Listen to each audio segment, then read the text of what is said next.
नमस्कार students, game theory के lecture 2 में आपका मैं फिर से स्वागत करता हूं। तो देखिए, आज के लेक्चर में हम गेम थ्योरी में गेम विद सैडल पॉइंट वाली प्रॉब्लम को सॉल्व करेंगे। ठीक है, मतलब जिसमें हम सैडल पॉइंट को निकाल लेते हैं। गेम विद सैडल पॉइंट की डेफिनेशन पिछले लेक्चर में हमने बताई थी कि जब मैक्स मिन और मिन मैक्स वैल्यू इक्वल आ जाती है तो वो गेम विद सैडल पॉइंट होता है ना। अब ये मैक्स मिन और मिन मैक्स वैल्यू क्या है वो अभी हम क्वेश्चन के माध्यम से आपको क्लियर करेंगे। तो टॉपिक का जो नाम है वो क्या है, गेम विद सैडल पॉइंट। ठीक है, तो सबसे फर्स्ट टाइप है भाई ये, मतलब कोई भी गेम थ्योरी की हम प्रॉब्लम सॉल्व करेंगे सबसे पहले तो हम यही चेक करेंगे क्या उसमें कोई सैडल पॉइंट है। अगर सैडल पॉइंट है तो फिर हम बाद के मेथड बाद में देखेंगे। ठीक है ना, वो तो आप सीरीज को देखते रहे। अब फिलहाल हमारा टॉपिक ये है कि गेम विद सैडल पॉइंट। तो कल गेम भी बताया था हमने, गेम क्या है, वो फोन वाला गेम नहीं है ये, है ना। तो गेम थ्योरी है ना, दो कॉम्पिटिटर दूसरे की रणनीति को समझने के लिए, उसको डिफीट करने के लिए जो स्ट्रेटजी यूज करते हैं वही गेम थ्योरी है ना। तो कल समझाया था इसको। तो गेम विद सैडल पॉइंट, या फिर इसका नाम है इस टॉपिक का प्योर स्ट्रेटजी कह सकते हैं। ठीक है, या फिर इसी टॉपिक का नाम max min and min max principal. ठीक है जी, तो टॉपिक एक ही है, नाम ये है, क्या है, गेम विद सैडल पॉइंट कह सकते हैं, प्योर स्ट्रेटजी कह सकते हैं, मैक्स मिन या मिन मैक्स प्रिंसिपल कह सकते हैं। ठीक है, तो अब देखिए, अब हम इसको प्रॉब्लम के माध्यम से आपको समझाते हैं कि मैक्स मिन और मिन मैक्स वैल्यू कैसे निकलती हैं, और फिर उसको गेम विद सैडल पॉइंट क्या कहेंगे, और फिर उसमें हमने ऑप्टिमल स्ट्रेटजी हम किस तरह से निकाल लेंगे, वैल्यू ऑफ गेम किस तरह से निकाल लेंगे, है ना। तो ध्यान से देखिए। देखिए स्टूडेंट, ये प्रॉब्लम है, तो इस प्रॉब्लम को हम कैसे सोल्व करेंगे। देखिए, हमें जो ये है, आपको पता है कि एक मैट्रिक्स, मतलब ये R1 है, ये R2 है, ये कॉलम 1 कॉलम 2 कॉलम 3 इस तरह से। ठीक है ना, तो क्या है, ये एक मैट्रिक्स है, तो इस तरह से आप लिख सकते हो इसको। ठीक है, तो ये है, तो ये R1 R2 column 1 column 2 column 3। ठीक है ना, आपने +2 में मैट्रिक्स पढ़ी अच्छी तरह से। तो हम यहाँ पर जो कंसेप्ट लगाएंगे, रो में से हम लेंगे मिनिमम। ठीक है, रो में से फर्स्ट रो है जो, उसमें से हम मिनिमम पॉइंट लेंगे।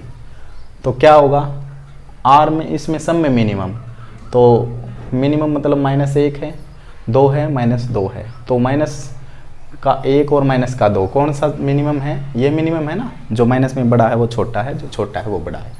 तो यहाँ से मिनिमम पॉइंट ये आया भाई, और यहाँ से सबसे मिनिमम, तो ये तो पॉजिटिव है तो यही आना है। ठीक है, और जो कॉलम है, कॉलम में लेंगे हम मैक्सिमम। ठीक है, कॉलम में क्या लेंगे हम, मैक्सिमम। तो बताइए, फर्स्ट कॉलम में मैक्सिमम बताइए भाई, -1 6, तो ऑब्वियस है कि 6 ही होना है। यहाँ से मैक्सिमम 4 होना है, यहाँ से मैक्सिमम, ये -2 है, ये -6 है। अब बताइए कौन है मैक्सिमम, जो छोटा है माइनस में वो बड़ा है, वो बड़ा है छोटा है। तो अब मैक्सिमम कौन है, -2 है। आया है ना समझ में। तो अब ये C मैक्स और R मिन, इसमें तो कोई समस्या होगी नहीं भाई, है ना, क्योंकि हमने मिनिमम लेना है रो में से सबसे मिनिमम, और कॉलम वाइज हमें लेने हैं मैक्सिमम। ठीक है, अब हमारा क्या काम है नेक्स्ट, अब जो मिनिमम है तो इसके लिए प्रिंसिपल है मैक्स मिन। ठीक है, और जो मैक्स है तो यहाँ है मिन मैक्स। ठीक है, अब इसका मतलब क्या है भाई, कि भाई जो जितने भी आपने यहाँ पर रो में से मिनिमम लिए थे, उसमें से सबसे मैक्सिमम बताइए कौन है। तो उसमें से सबसे मैक्सिमम बताइए जी कौन है। तो मैक्सिमम कौन है, -2 है। आया ना समझ में, -2 ही है ना भाई, इससे तो मैक्सिमम, ये तो कम है -6। तो अब देखिए, तो ये है भाई, और फिर अब इसमें क्या है, मैक्सिमम चूज किए थे आपने कॉलम वाइज, तो मैक्सिमम में से सबसे मिनिमम बताइए जी। तो सबसे मिनिमम यही है भाई, है ना, समझ में आया है। तो अब ये देखिए, तो आपकी जो मैक्स मीन वैल्यू आई है वो कितनी आई है, मैक्स मीन वैल्यू -2 आई है ना, और मीन मैक्स वैल्यू भी यही आई है। ध्यान दीजिए, समझ में आया है, मीन मैक्स वैल्यू भी तो यही आई है ना भाई। अब देखिए, यही तो हमने डेफिनेशन बताई थी कि गेम विद सैडल पॉइंट क्या होता है, जब मैक्स मीन और मीन मैक्स वैल्यू इक्वल आ जाती है तो उसको क्या कहते हैं हम, गेम विद सैडल पॉइंट। और ऐसा होने के बाद अब हम ये गेम विद सैडल पॉइंट है और जो भी पॉइंट यहाँ पर जो भी सैडल पॉइंट बन रहा है वह यहाँ पर क्या हो जाएगी, value of game. Value of game कितनी है भाई यहाँ पर, -2। वैल्यू ऑफ गेम को आप v से रिप्रेजेंट कर सकते हैं। तो अब देखिए इसके लिए है जो ये मैक्स मीन प्रिंसिपल क्यों है, ठीक है, क्योंकि a अपने प्रॉफिट को क्या करना चाह रहा है, बढ़ाना चाह रहा है। तो a के लिए है प्रॉफिट का सिद्धांत और b अपने लॉस को क्या करना है, चाह रहा है, घटा रहा है। तो ये देख रहा है कि भाई सबसे कम प्रॉफिट कहाँ पर हो रहा है, तो सबसे कम प्रॉफिट इसको हो रहा था -2 पर, ठीक है। और फिर यहाँ देखा कि सबसे कम प्रॉफिट -6 पर हो रहा है। अब फिर क्या करता है कि अपने प्रॉफिट को बढ़ाना चाह रहा है ना। तो अब देखा फिर कि मिनिमम है जहां कम प्रॉफिट हो रहा है उसमें सबसे ज्यादा, जहां पर कम प्रॉफिट हो रहा है उस कम में से भी सबसे ज्यादा कहां पर है, तो उसने देखा कि -2। तो ये अपने प्रॉफिट को बढ़ाना चाह रहा है इस तरह से। नहीं तो अगर आप डायरेक्ट भी कर सकते हैं, कोई दिक्कत, ये तो वैसे समझने की बात है। इसके लिए मीन मैक्स प्रिंसिपल क्यों है, क्योंकि ये अपने लॉस को घटाना चाहता है। तो पहले इसने देखा कि यहाँ सबसे ज्यादा लॉस यहाँ है, फिर इससे सबसे ज्यादा लॉस कहाँ पर है, यहाँ पर है, ठीक है। अब ये अपने लॉस को घटाना चाहता है तो सबसे मैक्सिमम में से फिर ये लेगा मिनिमम, तो अपने लॉस को घटा देगा भाई। तो यहाँ पर इसको सबसे ज़्यादा लॉस था। जब ये वैल्यू इक्वल आ जाती है ये सैडल पॉइंट होता है, और ये जब मीन मैक्स और मैक्स मीन वैल्यू जब बराबर आ जाती है वो गेम विद सैडल पॉइंट होता है, और वैल्यू ऑफ गेम वही हो जाती है भाई जो इक्वल आएगी, ठीक है। तो फर्स्ट टाइप की प्रॉब्लम ये है, आया है ना समझ में। अब आपने लिखना है यहाँ पर optimal strategy, optimal strategy of A. तो मैक्स मीन और मीन मैक्स वैल्यू जब बराबर आ जाएगी तो क्या होगा, वो गेम विद सैडल पॉइंट, और उसके कोरस्पॉन्डिंग जो स्ट्रेटजी होगी वो होगी ऑप्टिमल स्ट्रेटजी। डेफिनेशन पार्ट मैंने समझाया है ये सारी बातें। तो ऑप्टिमल स्ट्रेटजी ए की होगी जहां पर आपको मिली है इसकी मतलब मैक्स मीन वैल्यू। तो कहां पर मिली है, इसमें A1 में, तो इसकी स्ट्रेटजी होगी A1। और optimal strategy of player B, तो वो क्या होगी, शाबाश, तो वो होगी जी B2। आ रहा है ना समझ में, मतलब जहां पर ये मीन मैक्स और मैक्स मीन वैल्यू मिलती है वही हो जाएगी। तो ये आंसर देने होते हैं आपको, ऑप्टिमल स्ट्रेटजी A की, B की, और वही वैल्यू ऑफ गेम। तो ये प्योर स्ट्रेटजी होती हैं, ठीक है ना। तो इस तरह की प्रॉब्लम हमें इस तरह से सॉल्व करनी है, ठीक है। अब हम एक क्वेश्चन और लेंगे, तो आप कंसेप्ट को समझिए कि क्या हो रहा है कि भाई अब ये नेक्स्ट क्वेश्चन है, ठीक है। तो गेम विद सैडल पॉइंट में जो अब ये मैट्रिक्स है, ठीक है ना, आप उस तरह से भी लिख सकते हैं जैसे हमने फर्स्ट में किया है, और आप इस तरह से भी लिख सकते हैं। तो देखिए जो फर्स्ट प्रॉब्लम थी उसमें कितनी कॉलम थी, आप जो फर्स्ट प्रॉब्लम हमने बताई थी तो 2 रो 2 क्रॉस 3 का ऑर्डर था उस मैट्रिक्स का जो हमने फर्स्ट क्वेश्चन किया है। तो इसका है 3 क्रॉस 2 का। तो गेम विद सैडल पॉइंट में कितने भी ऑर्डर किया जाए इसमें कोई भी प्रॉब्लम नहीं है, आप किसी भी ऑर्डर किया जाए मैट्रिक्स, ठीक है। लेकिन हम आगे जितने मेथड पढ़ेंगे, हम आगे जो भी मेथड पढ़ेंगे वो हम आगे डिस्कस करेंगे। तो उसमें जो हम value of game optimal strategy निकालेंगे वो 2 क्रॉस 2 की मैट्रिक्स में चेंज करेंगे, पहले जो गिवन मैट्रिक्स होगी, ठीक है ना, वो अलग सिद्धांत यूज होंगे। तो फिलहाल गेम विद सैडल पॉइंट, अगर आपको सैडल पॉइंट मिल रहा है तो सबसे फर्स्ट काम, सबसे पहला मेथड तो यही है, ठीक है ना। तो हमारा क्या कंसेप्ट है कि हम रो में से मिनिमम देखते हैं। तो रो में से मिनिमम, तो फर्स्ट रो ये है, second, third, first column, second column, ठीक है ना। तो रो में से सबसे मिनिमम, तो इस रो में मिनिमम बताइए जी, फर्स्ट रो में सबसे मिनिमम तो 2 है, R2 में मिनिमम 6 है, और भाई यहाँ पर मिनिमम कितना है जी, 4 है, ठीक है। आया ना समझ में। और कॉलम में क्या देखते हैं हम, मैक्सिमम, ठीक है। तो यहाँ पर सबसे मैक्सिमम क्या है, 9 है, यहाँ पर सबसे मैक्सिमम क्या है, 6 है, ठीक है ना भाई, ये है। तो अभी मैंने बताया कि इसके लिए क्या है, कि इसके लिए है प्रॉफिट, ये अपने प्रॉफिट को क्या करना चाहता है, बढ़ाना चाहता है, इसलिए देख रहा है कि ये सबसे कम प्रॉफिट कहाँ पर हो रहा है ना। और फिर उसमें से लेगा मैक्स मीन, क्या लेगा, यहाँ मिनिमम है तो फिर मैक्स मीन, मतलब मिनिमम में से सबसे मैक्सिमम। तो ये यहाँ पर अपने प्रॉफिट को ये बढ़ाना चाह रहा है। और ये सी मैक्स, मतलब ये देख रहा है कि भाई सबसे ज़्यादा लॉस कहाँ पर हो रहा है, तो ये अपने लॉस को क्या करना चाह रहा है, घटाना चाह रहा है। तो सबसे ज़्यादा लॉस जहाँ पर है और उसमें से अपने लॉस को घटाना चाह रहा है, तो वो यहाँ पर है, ठीक है ना जी। तो इस तरह से है। अब देखिए, अब हम क्या करते हैं कि मैक्स मीन, ये आपको पता चला कि इसके लिए मैक्स मीन प्रिंसिपल क्यों है, इसके लिए मीन मैक्स प्रिंसिपल क्यों है। तो ठीक है, तो वो तो बात अब आपको पता चल रहा है भाई, पहले बताया था हमने। अब इसमें बताइए आप कि भाई मिनिमम में मैक्सिमम, तो पहले क्या करना है आपने, रो में से सबसे मिनिमम ले लिया और कॉलम में से मैक्सिमम सेलेक्ट कर लिया, ये काम है पहला, तो बिल्कुल आसान काम है। उसके बाद जो भी रो में मिनिमम आए हैं, मिनिमम में सबसे मैक्सिमम बता दीजिए जी, तो 6 है। और यहाँ पर जो क्या आए हैं, मैक्सिमम आए हैं, उस मैक्सिमम में से मिनिमम बता दीजिए जी, तो ये है मिनिमम। आया ना समझ में। अब ये जो वैल्यू है ये इक्वल आ रही है ना, यहाँ पर इक्वल आएगी, क्योंकि आपको सेलेक्ट करके जो आपको प्रॉब्लम सोल्व करवा रहे हैं ये गेम विद सैडल पॉइंट वाली प्रॉब्लम है, ठीक है ना। अब आगे हम जब ये बराबर नहीं आएगी तो उसके लिए भी हमारे पास गेम थ्योरी में बहुत सारे मेथड है सोल्व करने के लिए, तो हम सोल्व करेंगे इसको भी। तो देखिए यहाँ तक आया ना समझ में।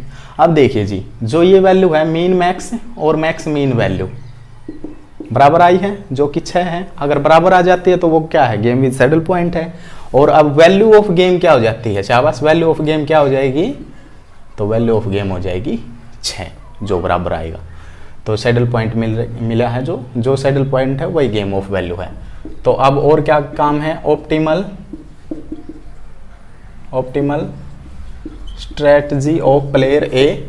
तो ऑप्टिमल स्ट्रेटजी बताइए जी, तो जहां पर आपको मैक्स मीन वैल्यू मिली है वो क्या है, तो यहाँ पर इसकी A2 हो जाएगी। और optimal strategy of B, player B की ऑप्टिमल स्ट्रेटजी क्या हो जाएगी, B2 हो जाएगी। आया है ना समझ में। तो वही वैल्यू ऑफ गेम हम पहले ही बता चुके। तो इस तरह से आपने गेम विद सैडल पॉइंट की प्रॉब्लम सोल्व करनी है भाई, ठीक है। अब हम एक और क्वेश्चन लेते हैं इस पर। तो देखिए आया है ना समझ में ये। तो हम क्या कर रहे हैं, बस रो में से मिनिमम और कॉलम में से मैक्सिमम, ठीक है। और फिर जो मिनिमम है देन मैक्सिमम सेलेक्ट कर रहे हैं, और जो जितनी मैक्सिमम है तो मैक्सिमम में से फिर मिनिमम सेलेक्ट कर रहे हैं। ये बराबर आते ही यही वैल्यू ऑफ गेम है। और ऑप्टिमल स्ट्रेटजी ए की जहाँ पर आपको ये वैल्यू मिलेगी, है ना, और बी की तो जहाँ पर ये वैल्यू मिल रही है। आया ना समझ में। बाई चांस ये यहाँ पर होता तो फिर वो B1 हो जाती प्लेयर बी की। आया ना समझ में। तो इस तरह से अब नेक्स्ट देखिए, नेक्स्ट प्रॉब्लम ये है। तो आप इसको इस तरह से मैट्रिक्स में लिख सकते थे, ठीक है। तो 4 रो है, यहाँ पर 4 ही कॉलम है। तो अब हमारा जो नेक्स्ट प्रिंसिपल है वो हम क्या देखते हैं कि रो में से मिनिमम, तो इस रो में सबसे मिनिमम बता दीजिए जी, तो 12, इसमें सबसे मिनिमम तो 8, इसमें सबसे मिनिमम तो 2, और इसमें सबसे मिनिमम तो ऑब्वियस है भाई, अगर नेगेटिव हो तो नेगेटिव वाला ही होगा, है ना। समझ में आया है ना। अगर यहाँ पर माइनस का 15 होता और यहाँ पर माइनस का 5 है तो फिर कौन मिनिमम होता, माइनस का 15 मिनिमम होता है, ठीक है ना। ये बेसिक है भाई, आपको पता होना चाहिए। तो कॉलम में से सबसे मैक्सिमम, तो कॉलम में से सबसे मैक्सिमम बताइए भाई। तो यहाँ पर कॉलम में मैक्सिमम, तो सबसे मैक्सिमम है 40, इसमें सबसे मैक्सिमम है जी 15, और इसमें सबसे मैक्सिमम है 12, और इसमें सबसे मैक्सिमम है 35, ठीक है। आया है समझ में। अब इसके लिए क्या प्रिंसिपल है, इसके लिए प्रिंसिपल है मैक्स मीन, कि मिनिमम में से सबसे मैक्सिमम, मिनिमम में से सबसे मैक्सिमम। और इसके लिए जो प्रिंसिपल है सी मैक्स के लिए वो है मीन मैक्स, ठीक है। तो मीन मैक्स क्या है कि मैक्सिमम जितने भी हैं उनमें से सबसे मिनिमम, तो ठीक है। तो ये वैल्यू इक्वल आई है, ठीक है। तो ये सैडल पॉइंट है हमारा, है ना, ये बराबर आते इस गेम विद सैडल पॉइंट की प्रॉब्लम है ये भी। तो इसमें जो ऑप्टिमल स्ट्रेटजी होगी शाबाश वो बताइए। ऑप्टिमल स्ट्रेटजी ऑफ प्लेयर ए वो क्या होगी, प्लेयर ए के लिए जो ऑप्टिमल स्ट्रेटजी है यहाँ पर, हाँ, प्लेयर ए के लिए जो ऑप्टिमल स्ट्रेटजी है वो है 1, ठीक है। इस तरह से भी लिख सकता है, A1 A2 की जगह है, ये इस तरह से लिख सकता है। और optimal strategy of player B तो क्या है, तो प्लेयर बी के लिए है 3 वाली। आया है ना समझ में। और वैल्यू ऑफ गेम बताइए भाई, वैल्यू ऑफ गेम यही है जो सैडल पॉइंट है हमारा। तो आया है समझ में। तो ये प्रॉब्लम भाई ऐसी थी। तो अब आपको गेम विद सैडल पॉइंट वाली प्रॉब्लम में कोई समस्या नहीं होगी, बस कोई भी समस्या नहीं है भाई। इसमें रो में से मिनिमम ले लीजिए और कॉलम में से मैक्सिमम। तो मिनिमम में से सबसे मैक्सिमम यहाँ और मैक्सिमम में से सबसे मिनिमम अगर बराबर आ जाते हैं तो गेम विद सैडल पॉइंट। तो ये प्रॉब्लम हमने करवाई है आपको, ठीक है। तो इस तरह की कोई भी और भी मैट्रिक्स किसी भी ऑर्डर की आप सोल्व कर सकते हो। इस गेम को आप सोल्व कर सकते हो जो गेम विद सैडल पॉइंट है। ठीक है, देखिए कि भाई एक क्वेश्चन और है ये सैडल पॉइंट प्रॉब्लम का ही। तो फाइंड द रेंज, इस टाइप का क्वेश्चन भी आपसे पूछा जा सकता है कि find the range of P and Q. ठीक है, तो हम कैसे निकालेंगे? तो देखिए हमारा पहले तो कंसेप्ट वही है कि आर मिनिमम, रो में से मिनिमम। तो रो में से मिनिमम क्या है? 2 है। यहाँ रो में से मिनिमम क्या है? 7 है। यहाँ रो में से मिनिमम क्या है? 4 है। ठीक है, और यहाँ क्या लेना भाई हमने? कॉलम में मैक्सिमम। तो यहाँ मैक्सिमम बताइए जी 10 है, यहाँ पर मैक्सिमम 7 है और यहाँ पर मैक्सिमम 8 है। ठीक है, तो वो तो हमने कर लिया।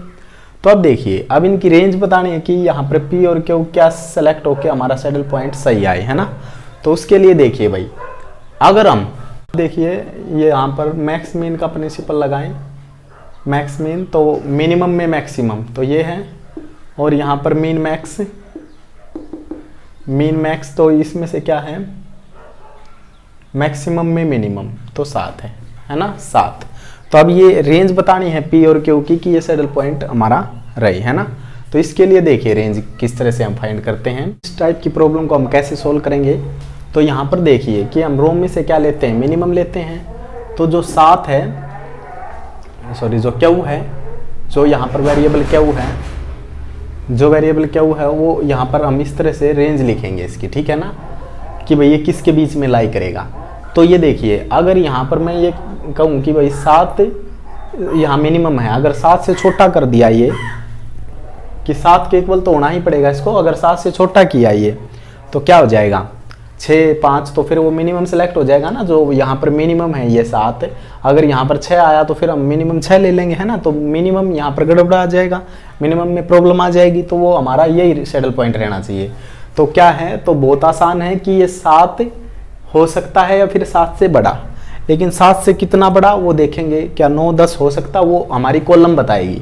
तो कॉलम में सबसे मैक्सिमम जो है उससे बड़ा नहीं हो सकता, ये उसके इक्वल हो सकता है। क्यों?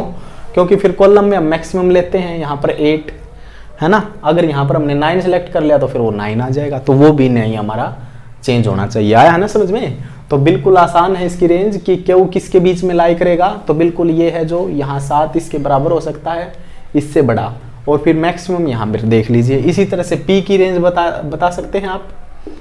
तो बिल्कुल जो पी है, तो पी यहाँ पर है देखिए, है ना। तो ये देखिए तो क्या है, इससे बड़ा हो सकता है या इक्वल हो सकता है। क्यों? बड़ा होगा, देखिए बड़ा होगा, 5 होगा, 6 होगा, क्योंकि हमने मिनिमम लेना है। तो बड़ा हो तो कोई भी दिक्कत नहीं है ना, तो मिनिमम तो यही रहेगा। तब छोटा करेंगे, 3 करेंगे, 2 करेंगे, तब यहाँ पर ये पी सेलेक्ट हो जाएगा, तो वो होना नहीं चाहिए, है ना। तो हमें क्या कहा कि भाई ये कंडीशन है कि 4 से बड़ा या 4 हो सकता है, क्योंकि 4 भी होगा तो भी हमारा 4 सेलेक्ट होगा, है ना। तो इस तरह से है। अब ये कितना बड़ा होगा 4 से, वो हमारा बताएगा जी ये, है ना। तो यहाँ पर ये 7 से बड़ा नहीं हो सकता, क्योंकि अगर ये 7 से बड़ा हुआ तो हम कॉलम में मैक्सिमम लेते हैं, तो फिर ये 8 आ जाएगा, यहाँ पर वो फिर सैडल पॉइंट नहीं रहेगा, है ना। तो इसका मतलब ये है। तो बहुत इजी है भाई इसको बताना। जिसकी भी रेंज है, यहाँ पर लैम्डा भी हो सकता था, क्या वो हो सकता था, कुछ भी हो, वो कोई दिक्कत नहीं है ना। देखिए भाई अब आपसे अगर मान लो अब सैडल पॉइंट की डेफिनेशन आप बता सकते हैं ना। सैडल पॉइंट क्या होता है? When max mean value and mean max value, जब क्या है मैक्स मीन और मीन मैक्स वैल्यू क्या आ जाती है? बराबर आ जाती है। तो जो भी वैल्यू होती है वो बराबर आएगी, वही सैडल पॉइंट होता है। ठीक है, और अगर आपसे ये पूछा जाए कि भाई फेयर गेम क्या है? फेयर गेम की तो हमने पहले भी बताई थी कि वैल्यू ऑफ गेम जब 0 आ जाए, है ना, या फिर स्ट्रिक्टली डिटर्मिनेबल गेम क्या होता है? तो आप उसकी डेफिनेशन दोगे जब कि मैक्स मीन और min max value of game तीनों बराबर आ जाए, स्ट्रिक्टली डिटर्मिनेबल गेम होगा वो। ठीक है, और जनरली ये देखा है कि गेम थ्योरी में, इन game theory the values satisfy this equation कि मीन मैक्स और मैक्स मीन वैल्यू है जो इस तरह से होंगी, है ना। मतलब जो वैल्यूज आती हैं वो इस इक्वेशन को फॉलो करती है। ठीक है, कैसे जैसे कि जो मीन मैक्स वैल्यू आएगी आपकी वो वैल्यू ऑफ गेम से बड़ी या इक्वल आएगी, बड़ी आ सकती है या इक्वल, है ना। लेकिन जो मैक्स मीन वैल्यू होगी वो वैल्यू ऑफ गेम से छोटी या इक्वल होगी, ठीक है ना। तो ये इक्वेशन सेटिस्फाई रहती है। तो अब आपको फेयर गेम पता है, स्ट्रिक्टली डिटर्मिनेबल जब तीनों ही बराबर आ जाए, फेयर गेम जब मतलब ये दोनों बराबर आ जाए, जो भी वैल्यू होगी वो सैडल पॉइंट, और भाई फेयर गेम में वैल्यू ऑफ गेम 0 आ जाएगी, है ना। तो वो फेयर गेम है। और क्या है, फेयर गेम का आपको पता चला। और जी ठीक है, और ये इक्वेशन सेटिस्फाई रहती है। अगर अब ये जो मैट्रिक्स करते हैं, ये कौन सी मैट्रिक्स होती है, ये पे ऑफ मैट्रिक्स होती हैं। पे ऑफ मैट्रिक्स पूछी जाती है कि क्या है, कि पे ऑफ मैट्रिक्स क्या होती है, एक टेबल होती है ना। जिस तरह से एक मैट्रिक्स है तो वो टेबल है, उस टेबल में क्या है, जो एक प्लेयर की स्ट्रेटजी है वो रो वाइज लिखी होती है, और दूसरे प्लेयर की स्ट्रेटजी प्लेयर बी की वो कॉलम वाइज लिखी होती है, ठीक है। और प्लेयर ऑफ मैट्रिक्स डिपेंड करती है कंटेक्स्ट ऑफ गेम, ठीक है ना। तो मतलब अलग अलग गेम में ये अलग अलग होंगी, है ना, अलग अलग वैल्यू हो सकती है। तो आया है समझ में कि पे ऑफ मैट्रिक्स में क्या होता है कि रो वाइज एक प्लेयर की स्ट्रेटजी लिखी होंगी और कॉलम वाइज दूसरे प्लेयर बी की स्ट्रेटजी लिखी होंगी। तो वो टेबल क्या होगी, पे ऑफ मैट्रिक्स। तो पे ऑफ मैट्रिक्स ही हैं ये सारी, ठीक है। तो अब ये इंपॉर्टेंट डेफिनेशन और कुछ डेफिनेशन हमने पार्ट 1 में बताई थी आपको स्टार्टिंग में, इंट्रोडक्शन में। तो ठीक है, ये डायरेक्ट आपसे एग्जाम में पूछ ली जाती है, ठीक है। तो मैक्स मीन और मीन मैक्स प्रिंसिपल भी आपको पता है कि क्या है, कि भाई हम मिनिमम लेते हैं रो में से, है ना, रो में से मिनिमम सभी में से, और फिर जो मिनिमम में से सबसे मैक्सिमम, वो क्या होती है, मैक्स मीन प्रिंसिपल। और मीन मैक्स प्रिंसिपल क्या है कि कॉलम वाइज हम सबसे मैक्सिमम लेते हैं, और जो सबसे मैक्सिमम है फिर देन उसमें से हम मिनिमम सेलेक्ट करते हैं, ये मीन मैक्स प्रिंसिपल है। तो ये जो डेफिनेशन है कि मीन मैक्स क्या होता है, मैक्स मीन क्या होता है, ये बहुत ज़्यादा इंपॉर्टेंट है, तो आप इनको नोट करें। और अब हमारी ये प्रॉब्लम है जो गेम विद सैडल पॉइंट, ये प्रॉब्लम हमने हमारी तरफ से कंप्लीट करवा दी है। तो आपको इसका प्रोसीजर अच्छी तरह से समझना है भाई। अगर फिर भी कोई समस्या हो तो आप कमेंट बॉक्स में लिख सकते हैं। अगर आपको ये वीडियो पसंद आई हो तो आप लाइक करें, चैनल को सब्सक्राइब करें। धन्यवाद।